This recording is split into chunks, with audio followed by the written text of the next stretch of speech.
नेता विपक्ष जयराम ठाकुर ने शिमला में कहा कि भारतीय जनता पार्टी हमेशा चुनावों के लिए तैयार रहती है और 5 राज्यों के चुनावों में पार्टी अच्छी जीत दर्ज करेगी। देश में इस समय पूरा माहौल भारतीय जनता पार्टी के पक्ष में बना हुआ है और पार्टी को इसका फायदा होगा और पार्टी अच्छा प्रदर्शन करेगी तथा लोकसभा चुनाव में भी फिर से जीत दर्ज करेगी। विपक्ष के पास ना नेता, न नीति और न ही नियत है। जयराम ठाकुर ने कहा कि हिमाचल प्रदेश में झूठ बोलकर कांग्रेस पार्टी ने सरकार बनाई है। जो गारंटियां दी थी वो पूरी नहीं हुई हैं। 10 महीने के कार्यकाल से ही जनता का इनसे मोह भंग हो गया है। ये गारंटियां बाकी प्रदेशों में नहीं चलेगी। भाजपा इनकी झूठी गारंटियों को जनता के बीच लेकर जाएगी। वाटर सेंस के मामले में प्रदेश सरकार केंद्र को दोषी ठहरा रही है और लोगों को गुमराह कर रही है। वाटर सेंस के बारे में केंद्र से जो पत्र आया है, प्रदेश सरकार को इसका जवाब देना चाहिए। हिमाचल में कांग्रेस की सरकार ने व्यवस्थाओं को चकनाचूर कर दिया है। 4 कॉरपोरेशन के मेयर और डिप्टी मेयर के चुनावों की तिथि जल्द तय होनी चाहिए।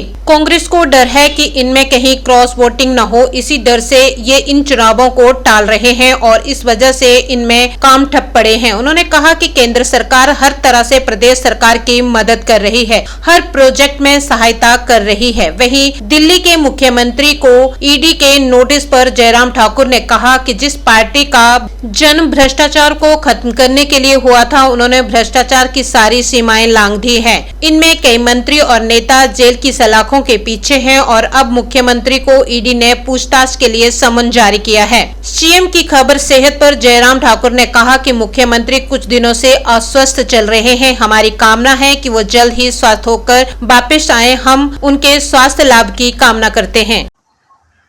भारतीय जनता पार्टी हमेशा चुनाव के लिए पूरी तैयारी के साथ उतरती है और अब की बार जिन राज्यों में चुनाव हैं उसके परिणाम निश्चित रूप से अच्छे रहने वाले हैं। राजस्थान में कांग्रेस पार्टी की सरकार है और सरकार जाने वाली है और भारतीय जनता पार्टी की सरकार बनेगी।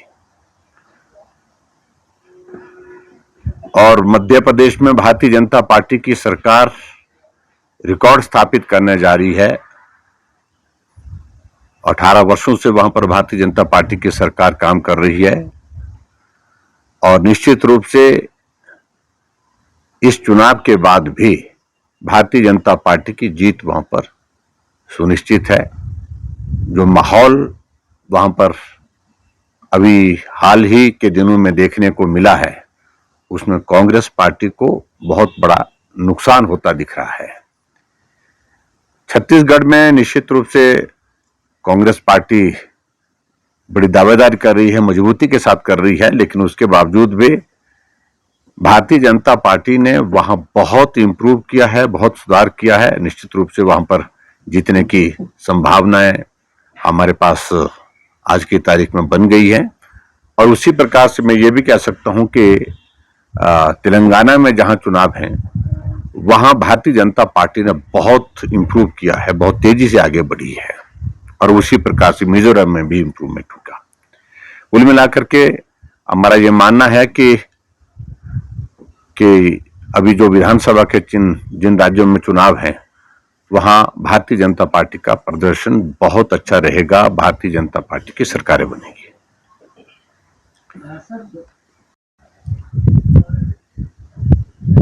हिमाचल प्रदेश में एक बार झूठ बोल करके उनने सफलता हासिल कर ली, सरकार बना ली,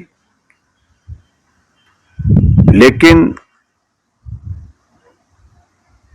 सरकार बनने के बाद 10 महीने में बुरी तरह से एक्सपोज हो गए हैं और जो गारंटियां दी हैं उनका क्या हश्र हो रहा है। और 10 महीने की हिमाचल प्रदेश में कांग्रेस सरकार की हालत क्या बन चुकी है, इस बात को आप अच्छी तरह से समझते हैं कि जहां सचिवालय के सामने जाएं वहां धरना प्रदर्शन, चौड़ा मैदान में धरना प्रदर्शन, जिला मुख्यालय में धरने प्रदर्शन, छोटे से 10 महीने के कार्यकाल में यह स्थिति आ गई तो आप अंदाजा लगा सकते हैं कि किस प्रकार से हिमाचल प्रदेश की जनता का मोह भंग हो गया है वर्तमान कांग्रेस की सरकार से, और जो गारंटियां दी हैं वो उनकी गले की फांस बन करके रह गई है। और हम ये मानते हैं कि कम से कम दूसरे राज्य कांग्रेस पार्टी जहां चुनाव में जा रही है, हिमाचल से सबक ले। अगर गारंटियों को वहां पर इस प्रकार से लोगों के सामने रखने की कोशिश करेगी, झूठी गारंटी में जिनको मैं कह सकता हूं, तो निश्चित रूप से सफलता हासिल उसमें नहीं होने वाली है। और भारतीय जनता पार्टी इस मुद्दे को प्रमुख रूप से उन राज्यों में जाकर के लोगों के बीच में रखेगी कि गारंटी के नाम पर हिमाचल प्रदेश में सरकार बना दी, लेकिन गारंटी एक भी पूरी नहीं हुई। और इस तरह से दूसरे राज्य जहां चुनाव हैं वहां पर भी ये जो गारंटियां हैं, ये गारंटियां लोगों को गुमराह करने वाली हैं, झूठ बोल करके सत्ता को हासिल करने के लिए हैं, और इस छलावे में ना आए। देखिए, इस बात को उनको मानना पड़ेगा। राज्य के अधिकार जिस प्रकार से हैं मिनरल एंड माइंस में, उस तरह से केंद्र सरकार के भी अधिकार हैं, कानून है उसमें।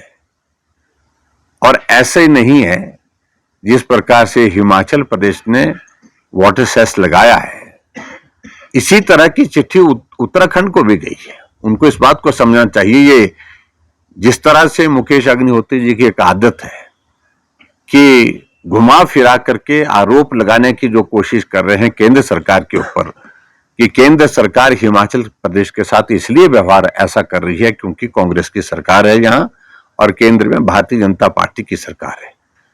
मेरा यह मानना है कि वो थोड़ा अध्ययन कर लें, थोड़ा सारे विषय को समझ लें। अगर वाटर सेस के लिए वाटर कमीशन उन्होंने बनाया है यहां पर, उस पर खर्चा तो शुरू हो गया, लेकिन उसके आधार पर अभी तक काम क्या हुआ? 1 साल सरकार को होने जा रहा है पूरा कार्यकाल का।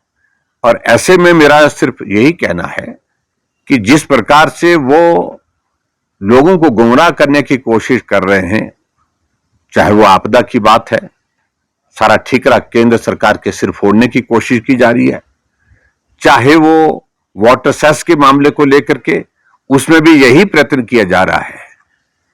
हम सिर्फ उनको यही कहना चाह रहे हैं कि अगर आपको वाटर सेस के संदर्भ में केंद्र सरकार ने पत्र आया है, उसके जवाब में आप अपना पक्ष रखें, अपनी बात कहें, लेकिन राजनीतिक दृष्टि से जिस प्रकार से वो बात करने की कोशिश करेंगे, इसका कोई अर्थ नहीं है।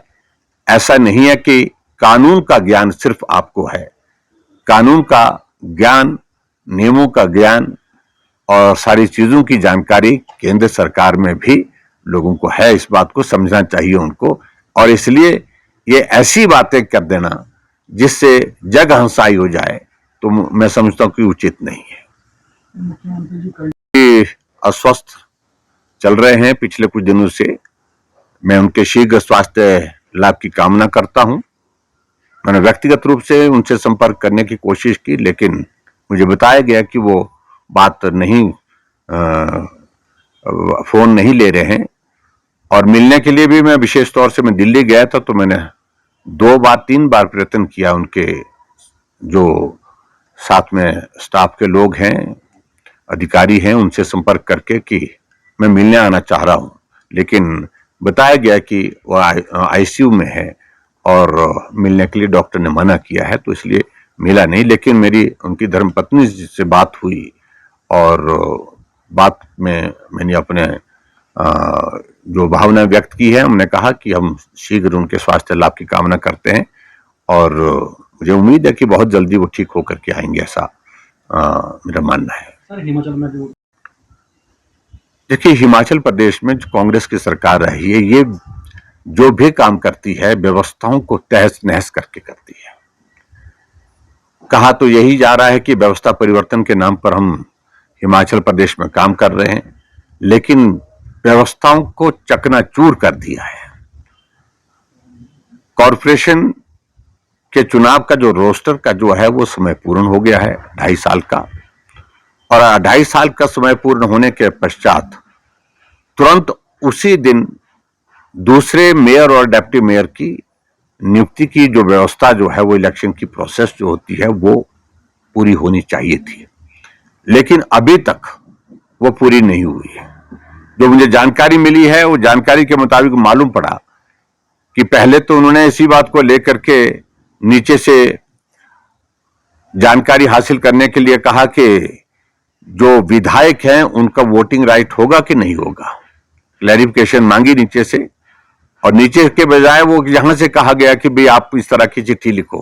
फिर चिट्ठी लिखी गई, वो क्लैरिफिकेशन मेरी जानकारी के मुताबिक अब लॉ डिपार्टमेंट ने अपना ओपिनियन उसमें दे दिया है और उसमें कहा है कि विधायक को उसमें कॉरपोरेशन के चुनाव में वोटिंग राइट नहीं रखते हैं। जब ये ओपिनियन आ गई उसके बाद तुरंत तारीख तय होनी चाहिए, लेकिन अभी तक भी नहीं। और जो हमें इसमें मालूम पड़ रहा है कि ये इसको और लंबा खींचना चाह रहे हैं, क्योंकि 4 कॉरपोरेशन जो अभी इस चुनाव की प्रक्रिया में जारी हैं मेयर और डिप्टी मेयर के लिए चयन के लिए रोस्टर के मुताबिक, उसमें इनको अपना चॉइस का मामला जो है, और कुछ जगह इनको ये लग रहा है कि इनके लोग जो है क्रॉस वोटिंग कर डालेंगे। इस डर के कारण अभी तक ये चुनाव को टाल रहे हैं। और कांग्रेस पार्टी की सरकार का पिछले 10 महीनों का अगर इतिहास देखें कि कोई भी काम समय पर इनका हुआ नहीं है, ना मंत्रिमंडल का विस्तार और ना ही जो बातें इन्होंने कही थी, जो घोषणा कही थी उनको पूरा किया, और ना ही हिमाचल प्रदेश में आगे बढ़ने के लिए काम किया तो सिर्फ रोकने के लिए काम किया। तो यहां पर भी वही व्यवस्था परिवर्तन के नाम पर बातें जो कही जा रही है, मुझे लग रहा है कि ये बहुत दुर्भाग्यपूर्ण एक परिस्थिति है। जब मेयर डिप्टी मेयर के बिना कॉरपोरेशन चलेगी तो वहां पर निर्णय कौन करेगा, विकास के कार्य कैसे होंगे। और उल्टा मुझे इस बात को लेकर के बहुत दुख है कि जो ग्रांट भेजी गई थी, जो पैसा भेजा गया था, नगर निगम को पैसा भेजा गया था, वो पैसा भी वापिस ले लिया है। और प्रश्न ये पैदा होता है कि तो भेजा क्यों था जो वापिस ले लिया। एक कदम आगे चलते हैं और उसके बाद पीछे हट जाते हैं। तो ये वर्तमान सरकार का काम करने का एक तौर तरीका है, और जिसके कारण बहुत बड़ी असमंजस की एक स्थिति बनी है। और निगम में इस वक्त कामकाज बिल्कुल पूरी तरह से ठप पड़े हुए हैं। सरकार के लिए उन्होंने प्रस्ताव भेजा है, अगर वो जायज होगा, जेन्युइन होगा और उसकी टेक्निकल चीजें सारी ठीक होंगी, तभी केंद्र उस पर विचार करने के बाद निर्णय करता है। और मुझे सिर्फ इतना ही कहना है कि इसमें आरोप लगाने की क्या बात है। आप डिक्टेट नहीं कर सकते केंद्र सरकार को, और मुझे मालूम नहीं किस स्टेज पर है, और मुझे यह भी मालूम नहीं है क्या प्रोजेक्ट भेजा है। लेकिन अगर प्रोजेक्ट भेजा है तो केंद्र में जाकर के अपना पक्ष रखिए। और नरेंद्र मोदी जी की सरकार हमेशा हिमाचल प्रदेश के लिए मदद करती रही है, और मदद निश्चित रूप से होगी, चाहे वो प्रोजेक्ट भेजा है उसके संदर्भ में है, चाहे वो और विकास के लिए हिमाचल प्रदेश को जरूरत होगी। लेकिन ये सही तरीका नहीं है कि हर बात पर आप केंद्र सरकार को गाली देते रहें, केंद्र सरकार के खिलाफ बोलते रहें। ये उचित नहीं है। ये सही मायने में दर्शाता है कि कांग्रेस पार्टी की नाकामियों को दिखाता है। अगर योग्य है, क्षमता है, केंद्र में जाएं, पक्ष रखें, दमदार ढंग से रखें, और वहां से प्रोजेक्ट जो भेजा उसकी स्वीकृति लेकर के आए। लेकिन जिस प्रकार से अपनी नाकामियों को छुपाने की कोशिश की जा रही है, इस प्रकार से आरोप लगा करके, ये आदत इनकी बन गई। और ये रोना आज से नहीं, पिछले 10 महीने से हम देख रहे हैं। हर बात को लेकर के केंद्र सरकार ने रोका, केंद्र सरकार ने नहीं किया, यही उनका कहने का रहता है।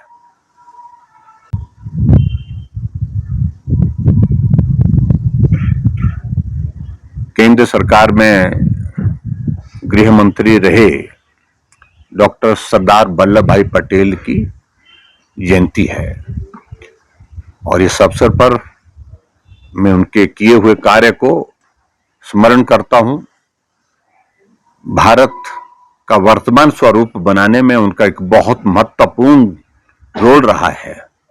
562 रियासतों को इकट्ठा करके जब भारत स्वतंत्र हुआ तो भारत का ये स्वरूप बनाने में सरदार वल्लभ भाई पटेल जी ने एक बहुत महत्वपूर्ण भूमिका निभाई है।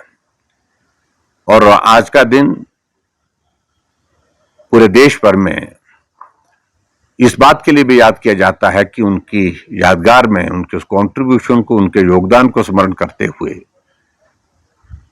सरदार पटेल जी की भव्य मूर्ति स्टैच्यू ऑफ यूनिटी के नाम से वो पूरे देश के लिए एक बहुत बड़ा एक स्मारक बना है उनकी याद में, जहां पर्यटन की दृष्टि से भी और पर्यटन के अतिरिक्त वहां उनको उनके किए गए योगदान को स्मरण करने के लिए उसके एक बहुत बड़ा योगदान है। मैं उनको श्रद्धांजलि देता हूं और भारत के निर्माण में जिस प्रकार से उनका एक बहुत बड़ा योगदान रहा है और उस योगदान को हम आज स्मरण करते हैं। एक इसके अलावा और मुझे बात कहनी है कि दिल्ली प्रदेश के मुख्यमंत्री को ईडी का समन 2 तारीख को हुआ है।